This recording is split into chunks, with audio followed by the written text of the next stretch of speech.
바닥을 모르고 떨어지던 출생아 수가 정말 오랜만에 반등했습니다. 19개월 만에 전년 동월 대비 증가한 건데요. 혼인 건수도 이례적인 규모로 늘며 인구 동향과 관련해 모처럼 긍정적인 소식이 들려왔습니다. 박지훈 기자입니다.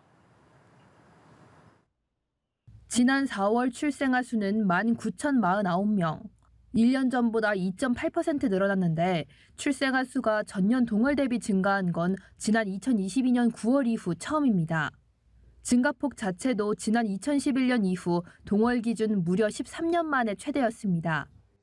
통계청은 지난해 4월 출생아 수가 역대 최소로 줄었던 데 따른 기저효과가 컸다고 설명했습니다.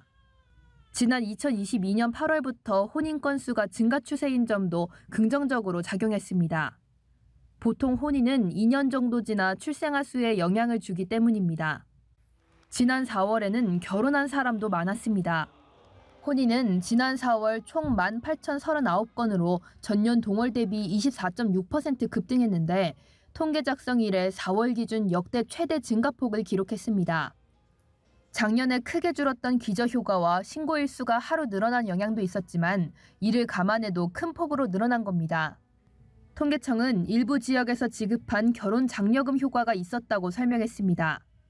정부의 저출생 정책이 일부 효과를 거둔 셈인데 최근 정부는 인구 국가 비상사태를 선포하고 전 부처 차원에서 저출산 위기 대응에 나서기로 했습니다.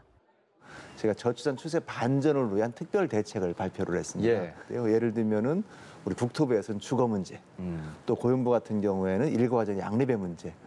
한편 지난 4월 사망자 수는 1년 전보다 4% 증가한 28,659명이었습니다. 출생아 수가 늘었음에도 사망자 수가 더 많아 우리나라 전체 인구는 9,610명 자연 감소했습니다. 연합뉴스TV 박지훈입니다.